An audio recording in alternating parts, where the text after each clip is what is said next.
Assalamualaikum, selamat datang di acara Parenting dan Kesehatan.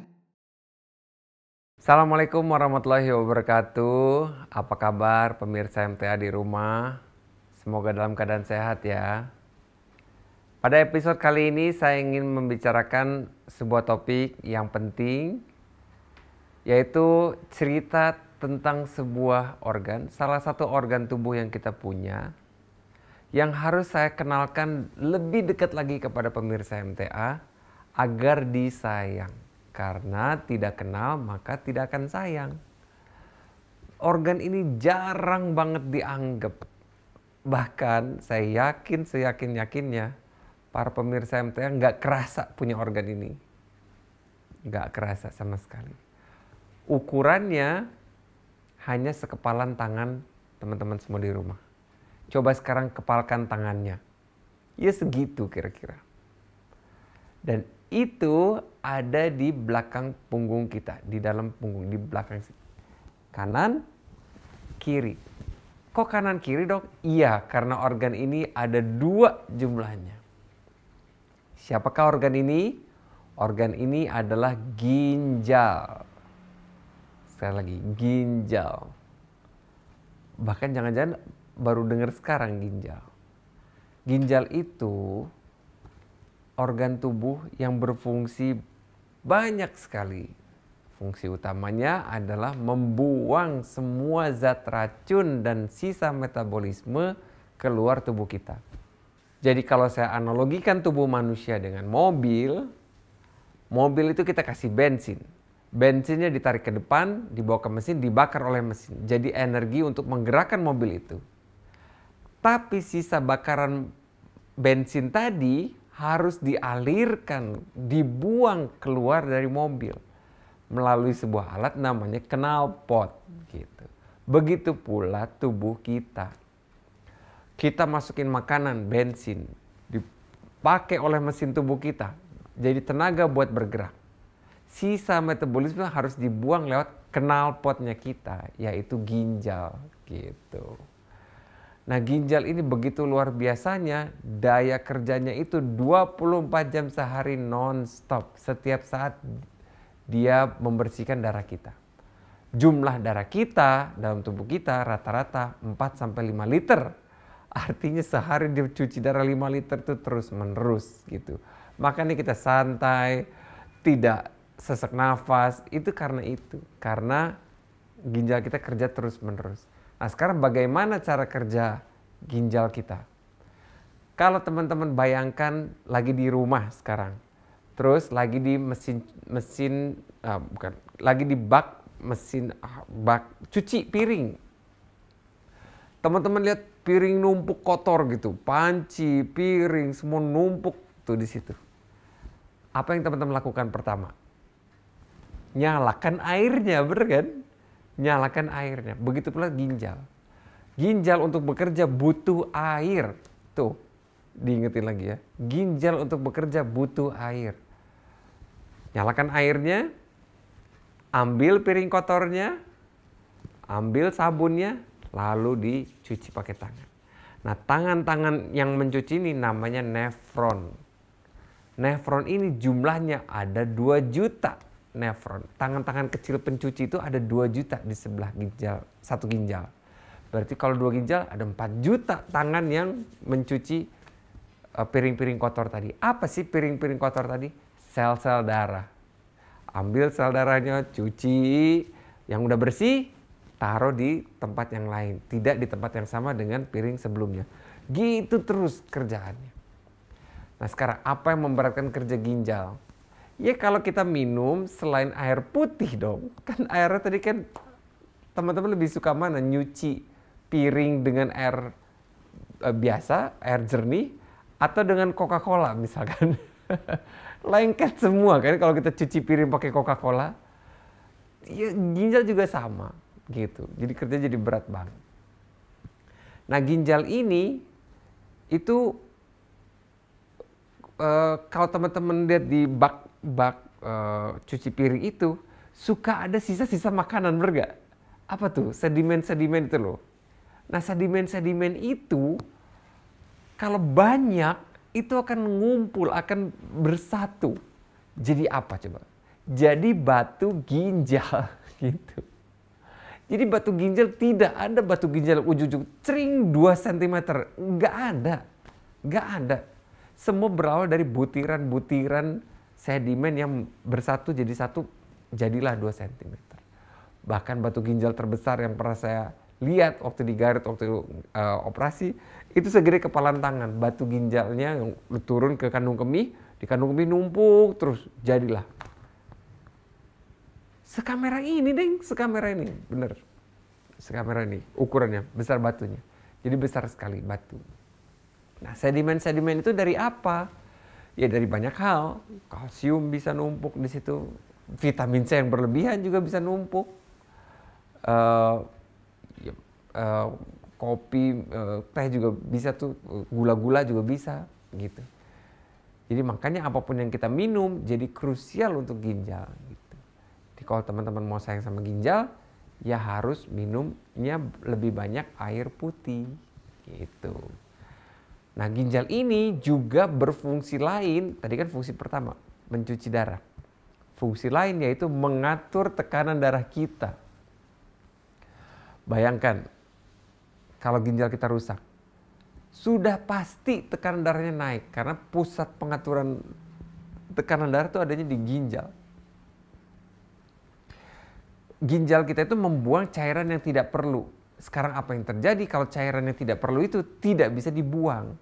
Akhirnya cairannya numpuk di pembuluh darah, tekanan darahnya jadi naik gitu. Dan kalau tekanan darah naik, wah panjang urusannya. Tekanan darah itu kan ada julukannya, the silent killer. Kalau tekanan darahnya terlalu tinggi, pembuluh darah bisa pecah. Kalau pecahnya di kaki masih banyak pembuluh darah lain. Kalau pecahnya di otak namanya stroke gitu. Jadi salah satu komplikasi dari gagal ginjal adalah tekanan darah tinggi dan bisa ke otak atau ke jantung gitu. Nah, ginjal ini juga punya fungsi lain yaitu pembentukan sel darah merah kita. Ginjal kita ini punya zat namanya eritropoietin. Kalau sel darah merah itu kan eritrosit ya. Eritrosit itu tidak bisa bergerak atau tidak bisa ngangkut oksigen dari paru-paru kita ke seluruh tubuh kalau tidak ada zat yang namanya hemoglobin di dalam sel darah merah itu. Hemoglobin itu suatu protein yang ikatan sama hem. Hem dan globin. Hemnya itu zat besi, globinnya ini protein. Jadi kalau teman-teman makan bayam, itu kan zat besinya tinggi. Teman-teman makan putih telur, itu proteinnya tinggi. Digabungkan jadilah hemoglobin. Siapa yang menggabungkan hem dan globin? Itu eritropoietin gitu. Nah, kalau ginjalnya rusak, jumlah eritropoietinnya berkurang. Makanya pasien-pasien penderita gagal ginjal butuh transfusi terus-menerus berulang gitu. Karena pasti pucet terus. HB-nya turun terus. Normalnya 12-an ini bisa cuma 6, 5, 6, 5 gitu. Dan bahayanya karena hemoglobin itu kan pengangkut oksigen. Kita udah tarik napas dalam kenceng tapi tidak ada sel darah merah yang nangkep oksigen dari paru-paru itu dibagikan ke seluruh tubuh, ya percuma gitu. Makanya harus dijaga ginjal karena fungsi-fungsi tadi luar biasa. Sekarang cara menjaga ginjal. Cara menjaga ginjal ya kita berikan makanan, minuman yang mendukung kesehatan ginjal dan kita jaga hal-hal yang merusak ginjal itu. Gitu. Airnya sekarang, air putihnya, berapa yang dibutuhkan kita dalam waktu 24 jam. Gampang hitungnya. 40 cc per kilogram berat badan. Berat badan sekarang berapa? Dikali 40. Misalkan berat badannya 50. Berarti kali 40 kan 2000 cc. 2 liter habis dalam waktu 24 jam. Dicicil, jangan kurang dari itu. Gitu. Berat badannya, berat badan yang sekarang ya. Bukan berat badan yang diinginkan. Berat badan yang sekarang. Nah, oleh karena itu, selain kita jaga jumlahnya, juga kita jaga jenisnya gitu. Ya mulai kurangilah yang berwarna-berwarna. Karena zat perasa, pewarna, pengawet, itu semuanya harus dibuang dari tubuh karena tidak berguna buat tubuh. Dibuang oleh siapa? Dibuang oleh ginjal. Dan kalau dia ngambek, bisa gagal ginjal. Nah, sebenarnya satu ginjal aja sudah cukup untuk mencuci tubuh kita, mencuci darah di tubuh kita ini. Tapi kenapa Allah Subhanahu wa taala kasih kita dua? Karena Allah taala tahu kita ini bandel gitu. Makanya dikasih cadangan satu lagi. Jadi ginjalnya dua. Padahal satu aja cukup. Sudah banyak orang di muka bumi ini yang bisa hidup dengan satu ginjal. Baik-baik saja. Tapi kenapa Allah Ta'ala kasih dua, itu cadangannya. Nah sekarang kebanyakan orang sekarang udah tahu bahwa ginjal cukup satu, dijual buat beli iPhone. Gimana sih? Gak oke banget. Itu gak oke banget. Jadi ya jangan dijual. Disayang lah gitu. Nah berikutnya, apa yang bisa kita lakukan kalau emang sudah rusak gitu? Emang gak bisa diperbaiki? Kan jumlah racun dalam darahnya jadi meningkat. Itu patokannya gampang memang pemeriksaannya, yaitu ureum dan kreatinin. Ureum dan kreatinin itu zat racun, sisa metabolisme di tubuh kita. Itu harus dibuang. Contoh angkanya normalnya ureum itu di bawah 40, ini melonjak di atas 100. Kreatinin harusnya di bawah 1, ini melonjak di atas 3, 5, bahkan bisa saya ketemu pasien yang 10 kreatininnya. Nah itu kan harus segera dibuang gitu. Harus segera dibuang. Pakai apa dong dok? Pakai sebuah alat ciptaan manusia yang ingin menyaingi ginjal, yaitu mesin hemodialisa. Nah, saya di rumah sakit itu sebagai kepala instalasi hemodialisa, cuci darah. Jadi saya tiap hari ketemu pasien gagal ginjal. Setiap hari colok-colok pasang mesin ke pembuluh darahnya gagal ginjal, penderita gagal ginjal. Tiap hari. Pantau semuanya, tensinya semua, ada yang sesek, ada apa gitu. Tiap hari. Nah, mesin cuci darah bikinan manusia ini besarnya jelas tidak sekepalan tangan. Ginjal yang sekepalan tangan sanggup nyuci darah kita. Dibutuhkan mesin sebesar kulkas untuk mencuci darah kita. Gitu. Jadi benar-benar beda banget bikinan Allah Ta'ala sama bikinan manusia gitu. Kontras banget. Ya semuanya sih lah ya, emang kita nggak bisa bandingin. Contoh, kita beli pompa air aja. Emang sanggup berapa lama itu pompa air? Paling 5 tahun harus ganti. Jantung kita loh, pompa darah kita loh. 80 tahun juga bisa ini. Ya mungkin butuh spare part, nggak ada spare partnya juga kan. Jadi emang cuma satu jantung kita. Begitu pula ginjal. Banyak pasien-pasien orang-orang di Jepang sekarang di atas 100 tahun semua. Kalau teman-teman ke Jepang, dari 3 orang, satu itu di atas 70 tahun. Dari 3 orang yang teman-teman lihat, itu satu pasti di atas 70 tahun. Dan hebatnya 70 tahunnya pada sehat. 70 tahun sehat sampai pada usia 100-an gitu. 100-an juga masih pada sehat. Jadi kan ginjalnya luar biasa. Menemani orang tersebut dari lahir sampai umur 100 tahun. Jadi kalau ginjal sehat bisa bertahan 100 tahun gitu loh. Begitu pula dengan jantung yang sehat dan organ-organ tubuh lain gitu. Jadi sebenarnya kita bisa umur panjang sehat gitu, sudah banyak contohnya. Termasuk ginjal ini. Nah, setelah hemodialisa terus-menerus, misalkan pasiennya masih muda, aduh kasihan kalau cuci darah terus-menerus, minggu harus 2 kali. Pakai apa lagi dong dok? Ya pakai alat yang mirip sama mesin itu, tapi ya itu lebih mahal ya. Itu bisa mobile gitu. Dok, aduh males pakai alat-alat gitu. Boleh nggak dok diganti ginjal sama ginjal orang lain? Ya boleh. Namanya transplantasi ginjal gitu. Dan sudah banyak juga keberhasilan transplantasi ginjal. Dari orang lain yang tadi didonorin itu ke orang lain lagi gitu. Tapi paling baik memang masih keluarga agar ginjalnya tidak dianggap benda asing oleh tubuhnya sehingga diserang oleh tentara tubuhnya sendiri gitu. Benar-benar harus dari keluarga. Kalau bisa ibu ke anak, ayah ke anak gitu. Anak ke ayah gitu. Kalau bisa. Namanya transplantasi ginjal gitu. Nah, kalau udah berhasil ya insya Allah bagus terus kok. Itu akan terus sehat dengan ginjal yang baru itu. Ginjal yang lama biasanya tidak dikeluarkan, cuma ditambahin aja ke saluran pipa ledeng tadi tuh, ditambahin ginjal baru gitu. Nah teman-teman, kalau kita bicara ginjal, kita juga harus bicara saluran yang menuju ke pembuangannya tuh. Dan lucunya, saluran pembuangan dari ginjal ke saluran uretra kita, saluran pembuangan yang kelihatan sama kita tiap hari, itu laki-laki sama perempuan beda banget gitu.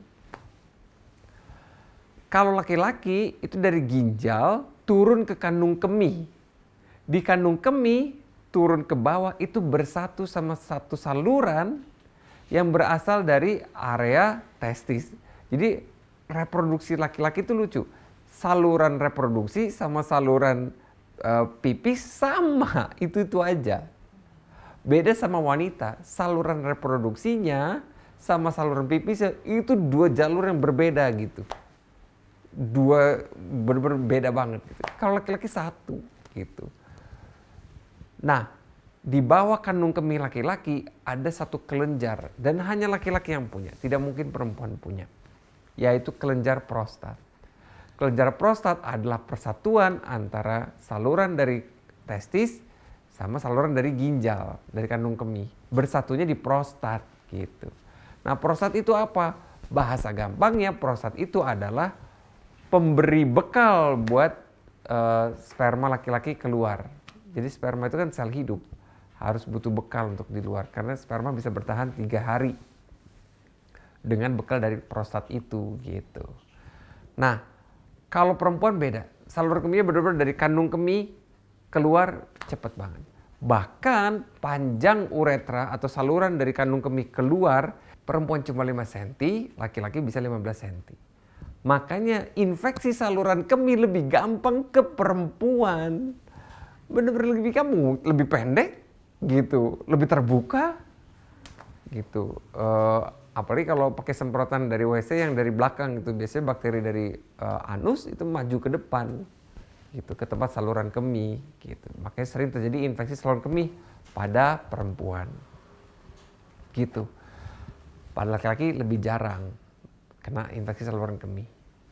Nah, penyakit-penyakit yang pada prostat, saluran prostat, teman-teman bayangin deh, prostat kan saluran kemih itu dari kandung kemih ke bawah itu kan kayak sedotan ya. Prostat itu melingkupi si sedotan itu gitu, melingkupi gitu. Nah, apa yang terjadi kalau prostatnya membesar sekarang? Kalau prostatnya membesar, ia akan mencekek si saluran kemih, si saluran pipis tadi kan. Kira-kira pipisnya bisa keluar nggak dicekek kayak gitu? Kayak kita cekek selang lah gitu. Kan nggak bakal keluar airnya kan. Makanya nyiksanya luar biasa kalau sampai pembesaran prostat gitu. Prostat membesar tuh aduh menyiksanya luar biasa. Makanya harus pakai obat atau enggak ya diangkat aja sekalian prostatnya, selesai. Jadi nggak bakal kesumbat lagi. Dan biasanya membesarnya kalau memang sudah tidak terpakai lagi ya, di atas 65 gitu, itu akan mulai membesar gitu. Kalau di bawah 55 jarang, di bawah 40 lagi ya lebih jarang lagi. Jadi aman buat yang masih muda prostat. Tapi prostat membesar memang untuk yang tua, tapi untuk yang muda ada namanya prostatitis, peradangan pada kelenjar prostat. Nah, itu mah bisa kena ke umur berapapun, umur 30 juga bisa. Apalagi yang sering bergonta-ganti pasangan, itu kan nggak tahu ya, kotor semua tuh. Bakterinya banyak sekali, ada chlamydia, ada banyak sekali bakterinya. Gonore itu bisa nyerang ke prostat juga gitu. Makanya kencingnya bisa nanah-nanah gitu. Nanah tuh bececeran kadang-kadang dari penis itu gitu. Jadi jaga kebersihan juga salah satunya perilaku seksual juga harus dijaga. Gitu. Nah, ngomong-ngomong tentang penyakit menular seksual atau PMS, itu saya juga bisa bahas sekarang. Karena itu sangat berpengaruh sama ginjal kita juga kan.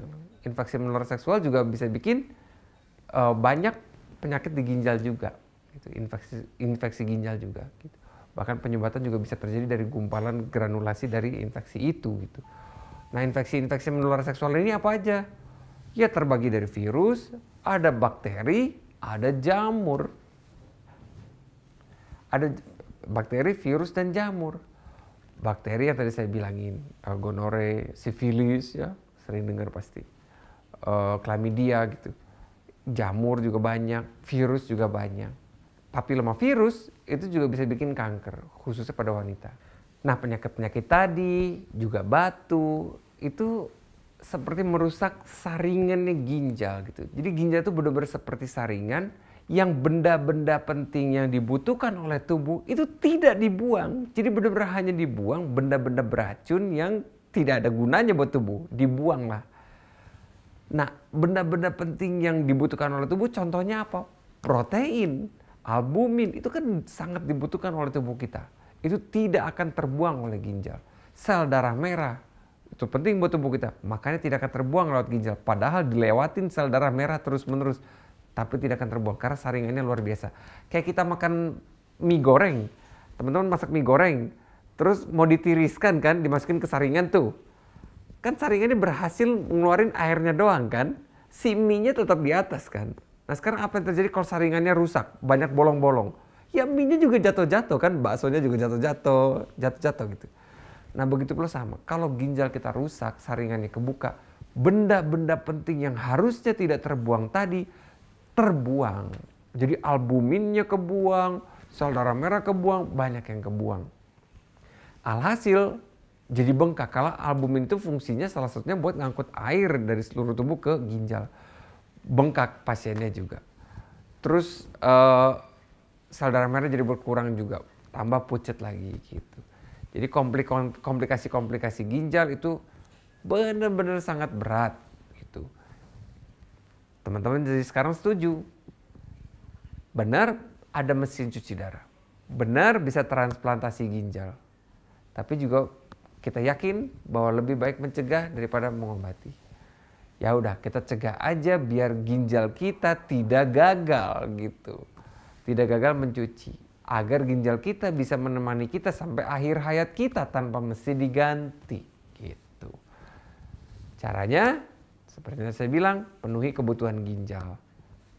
Olahraga juga penting buat ginjal karena benar-benar pengaruh sekali itu endorfin yang kita hasilkan dari berlari. Minumannya harus cukup, jangan sampai males minum. Air putih harus terus. Ya mulai kurangin makanan-makanan yang penuh sama zat pengawet, perasa, pewarna. Agar ginjal kita terus bekerja optimal dan maksimal untuk kita seumur hidup. Jadi sekian pembahasan tentang ginjal, semoga bermanfaat. Nggak penting tentang pengetahuan, yang penting implementasinya di rumah. Sayangi ginjal teman-teman semua, sampai ketemu di episode yang akan datang. Assalamualaikum warahmatullahi wabarakatuh.